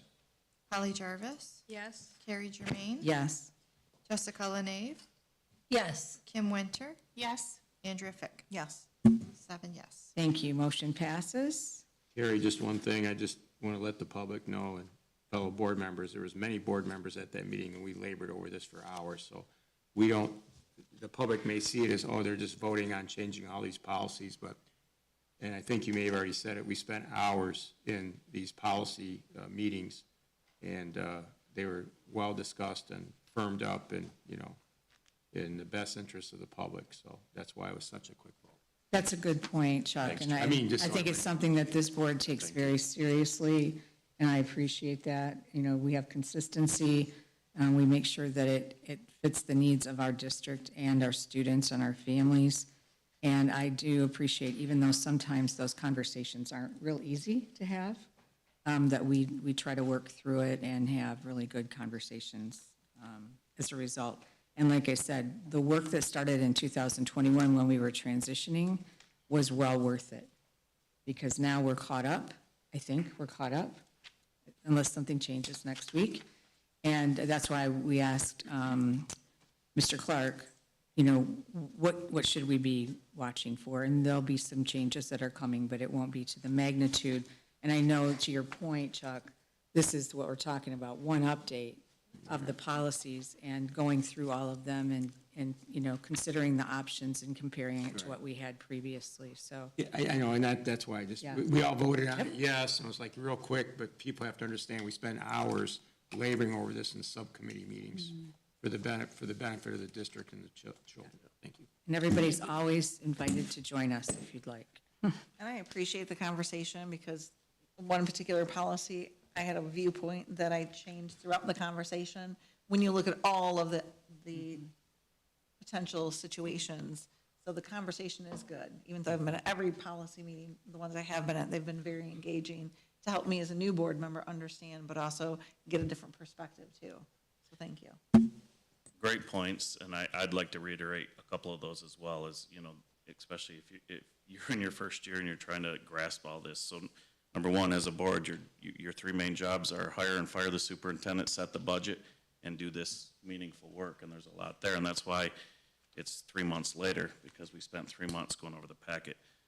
The other thing that is important to remind people is that these policies get shifted and changed because the laws are shifting and changing. So every time there's a change in MCL or there's a Supreme Court case or something sets precedent, that's what creates a new policy. And as those of you who've worked on it know, the choices are really only 25% of the pack. Because of the way law's laid out, a lot of that verbiage is not a choice. So thank you for deliberating over all of those choices that exist, because even though it was a thick pack, you still had 2 pages of choices to look through. We should also, just while we're thanking people, we should thank one person who isn't here but does a tremendous job in policy, and that's Michelle Dexter, who is there just about every time, if not every time, and she does just a stupendous job to give us recommendations, as well as she knows her law, she knows her stuff, she's a very smart woman. So I want to thank her for being there as a resource to us. Thanks, Jack. Yeah. It's a great team, and it's something, like I said, we all take so seriously. And thanks, Rod and Jim and others, for your flexibility, because sometimes something that we adopt can change what you need to then implement. And, you know, you guys are always very flexible, and we appreciate that. So, all right, if everybody's okay, let's move on to the express delegation of contracts. Yes, so we had some other questions for Philip, and upon reviewing old policy with Neola, talking to multiple districts, including the superintendent of the ISD and Truon itself, as Philip pointed out, Neola gave express permission to the board designee to engage in contracts. And as he stated in the meeting very clearly, Truon takes a more strict approach, is the words that he used, than Neola does. And so if you look in, I'm sorry, I didn't print this, I don't know what I was thinking, but this is just 2202 of our current policy. It's probably not in the packet because I don't think it was reviewed.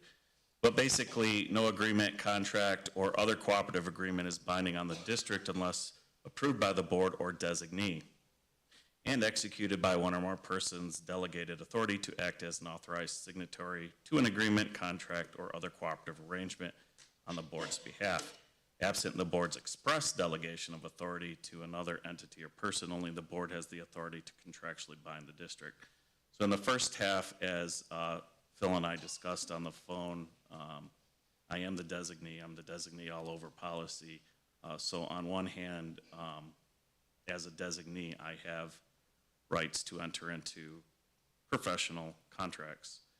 On the other hand, the last sentence says without express delegation of authority.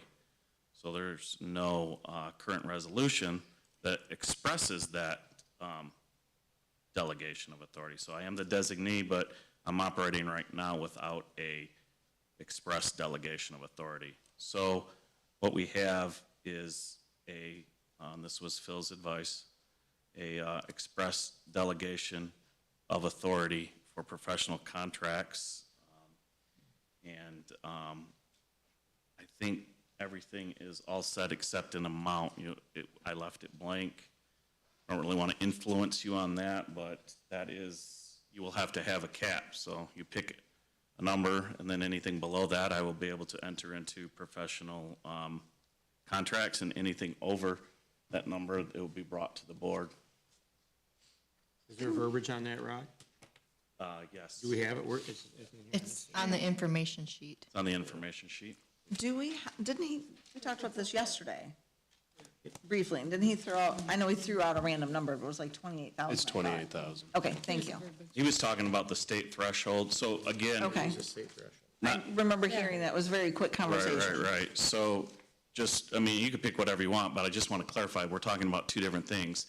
The state threshold is for equipment, materials, and products, and by law, they have to be bid out, and they have to be a sealed bid, and that's the whole 28,000. If you're above 28,000, you go through the sealed bid process, because the law calls out when you are buying a material, a good, that's what has to happen. This is a professional contract, so you could use that amount. I'm not saying you can't, but just know that there are two different places in policy where it talks about materials and state thresholds versus cooperative and professional contracts.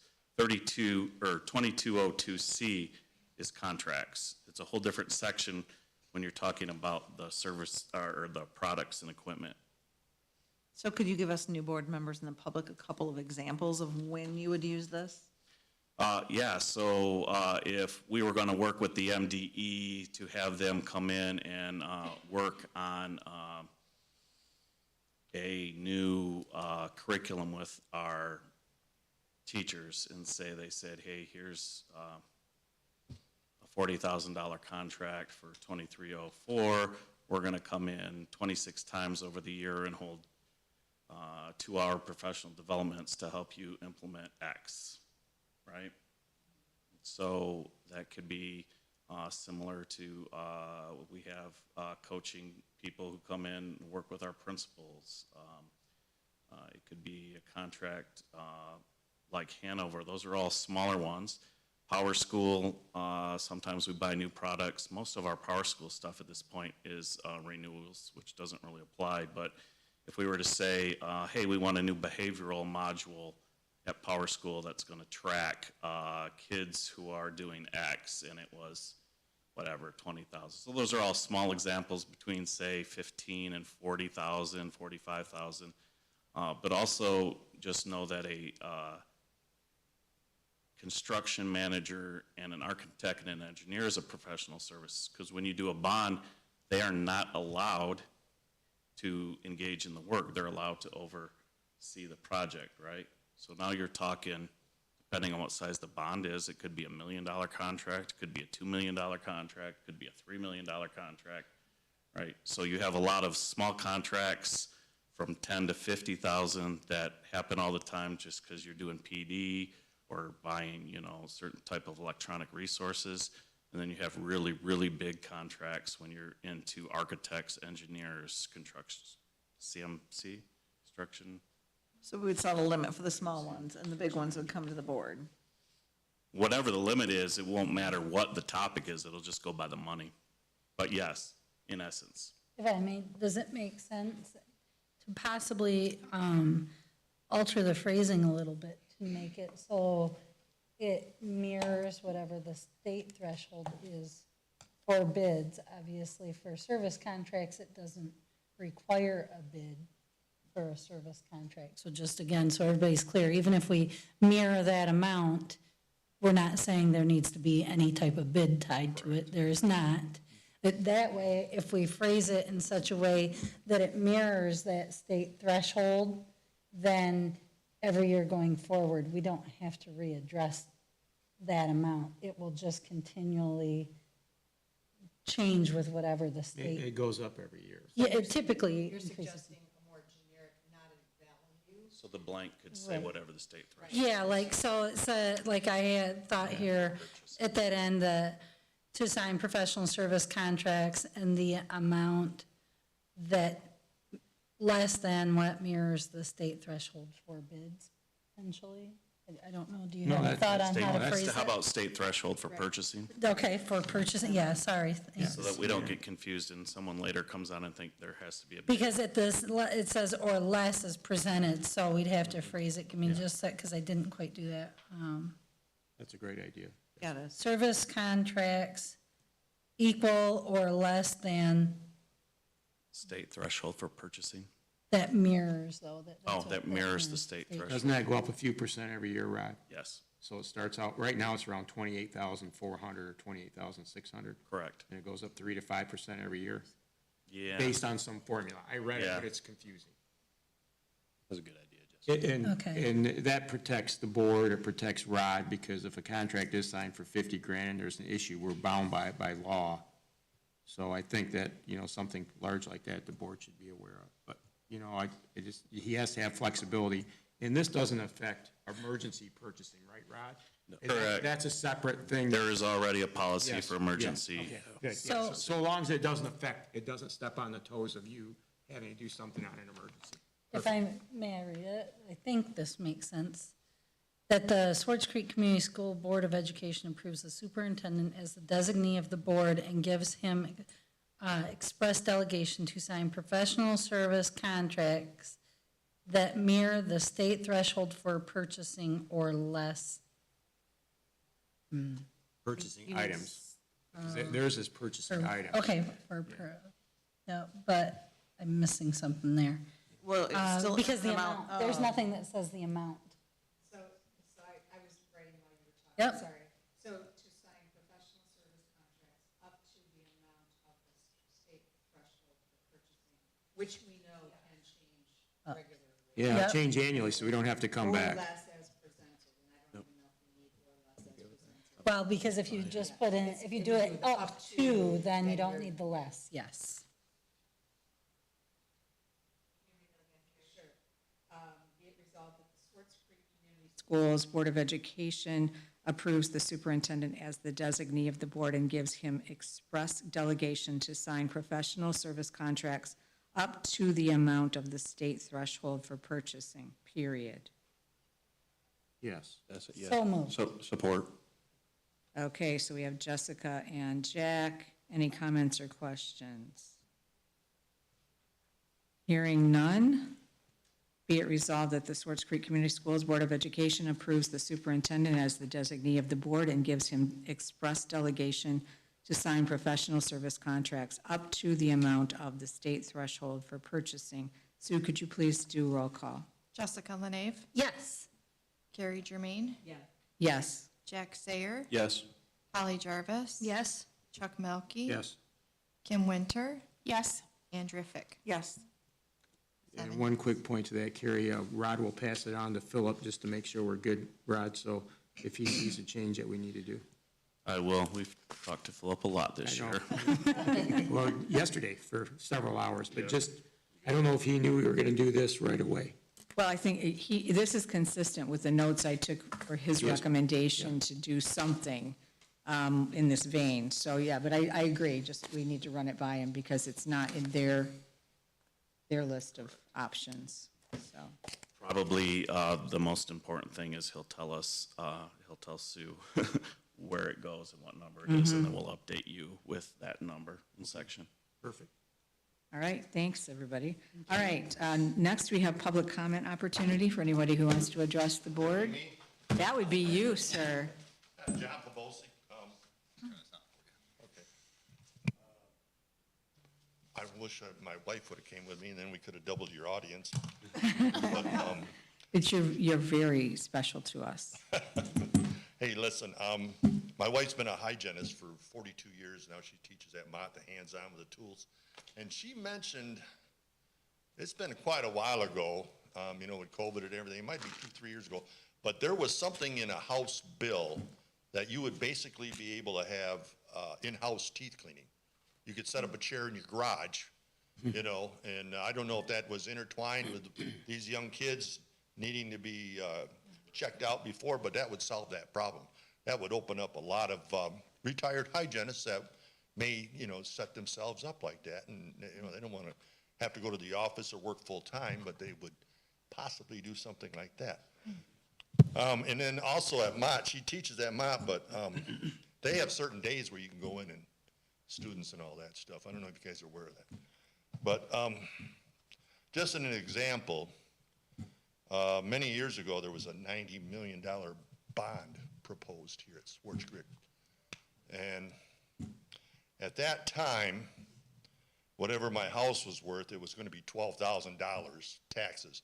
Well, after 30 years at 4 3/4% interest, it was going to turn that into $24,000. My thought is can you possibly, and I know we can't do that right tonight, but pay up front. We got this new millage renewal coming up. What is it, 3.6 mils or something like that? If I could possibly, as a taxpayer, pay that up front, and then you people, the district, worries about the interest and getting where that's supposed to be after how many years it is. But that's just on my wish list. That's not a big deal. How many of our students live in our district? What percentage? I was just curious. Keep in mind with whatever number he gives you, we lose students to other districts too. So there are kids that live in the village that go to Fenton or Lake Fenton, so there is a trade-off with that number as well too. Yeah, okay. So approximately 82% live in Crete. 82%, yeah. I was just curious about that. That's all I got. Thank you. I think you Thank guys do you. a good job. You got a big job. Thank you, Mr. You Pavosic. have a big job. We appreciate your support, and I think your comments are well taken.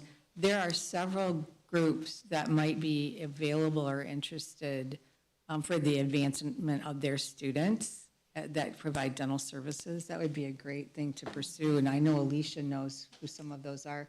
In fact, we had some of them at our wellness night last spring. I'll bring her to the next meeting, maybe she can shed some light on it, but there was something out there at one time. Okay, thank you. Thanks for being here and for coming to our committee meetings. She had a Zoom meeting tonight, and so Don't go home and say the word bored. That's all I'm just going to say. It never works out well for people. All right, now we are on to board comments. Anyone?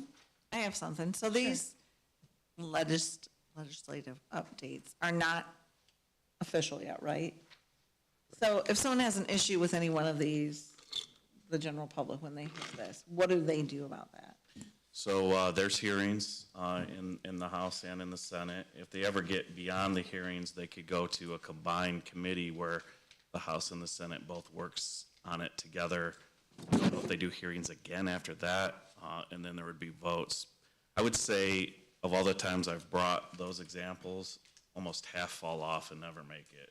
So it's hard to predict which ones are going to end up going through committee and being voted on. So they're just suggestions now and not Yeah, necessarily, If they have bill numbers, they're in. They're in committee. They're in They're going to committee. Yeah. committee. They just have to be processed out of committee. They have to be voted out of the committee, and then they make it to the general floor. And the floor eventually will do a vote on them once it gets to the floor. But So you call, that's supposing. you that it call gets your to the state floor. rep and you tell them what your concern is. So really, we can talk about it all we want here, not to jump on you, Jack. No, you're fine. But call your local state rep, and then you're gonna say, hey, I'm concerned with these bills, and this is what I would like added or subtracted. And he'll say, yes, he'll do it, or yes, he won't do it, or she, or they, or them, or those. And once that's done, then because once it becomes law, you're never gonna get it changed. It's gonna be next to impossible. So yeah, now's the time to do it if you're gonna make any changes. So if you need to, I can show you where to go look those up, and you can find where they are in the Yeah, process. thank you. Yes, okay. Awesome, thank you for Right. all the feedback.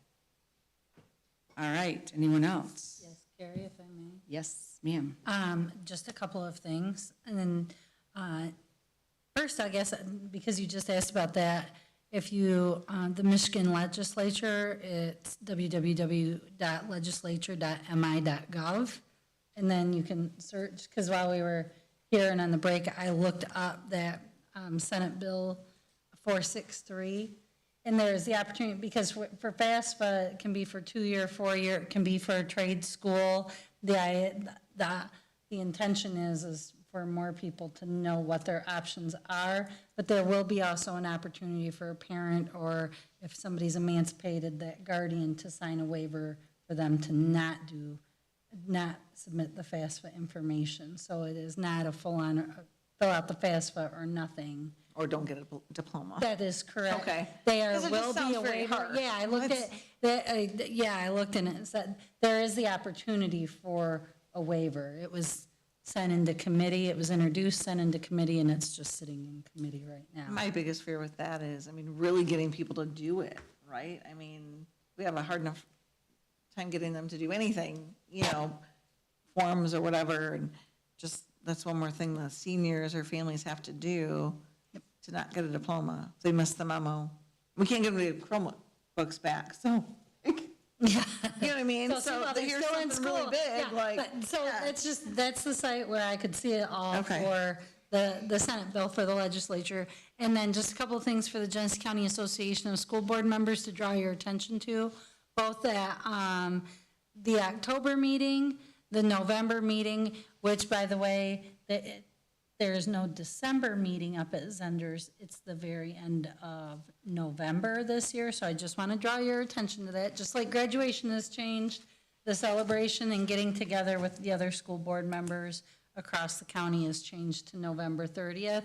But that presentation and the GCI tour and presentation, I just wanted to draw your attention to that. That is for all board members in the county, not just me and the alternate, right? Which is Andrea now, right? Can't believe I couldn't remember that for a hot second. So, and then as well for the awards, that I encourage all of our board members to attend as So well. there's 2 events? Or one? Technically, there's 3. There's October 19th, that's the GCI presentation and tour. All board members can attend that. Okay. November 30th, all members can attend that. And that was where? That's up at Zender's. Okay. That's a really nice opportunity for the board members, your spouses to come to have some time, because we normally don't talk outside of here, right? In Right. many respects. And then as well, to meet the other board members from around the county. Which is very nice, yeah. Yeah, it is Okay. a really nice time. And then on April 18th, that annual awards dinner, that's something that all board members can attend as well. And that's at, That's typically, that'll be at the Genesee Career Institute. They put the dinner on there. All the districts, each school district gets to nominate one person for a scholarship, and then the scholarship committee for the County School Board Association, we now pick, there are 7 recipients of scholarships, so they come with their families. And then as well, MASB acknowledges the awards, different awards that school board members around the county have earned. You're welcome. And that November 30th dinner, it's a nice event, and I know, Sue, you'll get the information and send it out to us so that we can RSVP to Sue if you plan to go. And they usually bring in student groups to entertain us, and it's really nice. It really is. It's a very nice event. And Jessica has organized it in the past. Are you still doing that? Kind of. I'm just going to say, Therese McGuire with the GISD does a spectacular job. Therese and Michelle do all the heavy lifting. They just get to say good job to a few of us because they do nearly all of it. What I started to whisper is, and for 2 of these events, we still need entertainment, and I would love to see Swartz Creek be part of the entertainment from one of those events. Thank you. Anyone else? I just want to piggyback off of one thing that Jessica said, and that was to get into contact with your local representative. If you don't know who your local representative is, a good resource is you can always go to house.mi.gov, and it has a search bar. You just enter in your address to your home, and it'll literally pop out your local House representative. I'm sure the Senate has one as well. So you can always go to the local House website, well, not local, but the State House website, and it'll just tell you what your representative is for you and get in contact. It gives you all their contact information and everything. So that'd be another resource. I'm smiling because you should know that. Hopefully you voted. You should know. Yeah. If you don't And know. the House and Senate just came back into session, and they're starting up committee meetings this week. So some of these bills are going to start getting some committee attention, and if they get passed out of committee, they'll start to move along in the process. I don't know if you have an indication of that, Rod, like how likely something is to move versus it'll sit. But we don't need to know that now if you don't know, but I know you have those conversations, and it might be helpful as well. All right, thanks to, Oh, go wait. ahead. Go ahead, You don't oh, have- Chuck. I'm just going to get Rod to get underneath the skin. Sure. We had a bet on how fast we get done. One quick thing, forgot, strategic planning, mentioned that earlier. The job fair, remember we talked about that at your committee, and I suggested that we do it at 9th grade. I know they do it at 7th or 8th grade, and then they do it again at senior year. But are we going to plan on doing something a little earlier so the kids have goals, and then they start gearing their high school studies towards maybe trade schools on what they want to go to? That's just something I kind of on the back burner, just. Yeah, we've talked about a lot of things we combine after we had such a good success with the wellness night. The job fairs right now fall within state law because everyone in 8th grade up has to have an EDP and they have to do certain career investigations and they use a website where they go in and basically track themselves for 5 or 6 years. Can we host something like that, though? With our wellness night, or can we do it separate of that? Yeah, we could do something above and beyond, but they're already signed up for Okay. those normal things that fall within the career. There's a lot of law on career fair, or not Good. career fairs, but having an EDP. Thank you. I'm all set. All right. Well, thank you to our audience tonight. Thank you for your input. Thanks, Travis, for all that you do. Thank you, Sue, for all that you do. Jim and Rod and your teams, thank you for all you do. My fellow board members, I really appreciate you. This has been a really busy week, and I think we accomplished a lot, and I appreciate your collaboration and the respectful conversations that we have sometimes about things that are not very easy to discuss, but it's our job. So thank you. And with that, I would entertain a motion. All right. Any comments or questions? Those in favor say aye. Any opposed?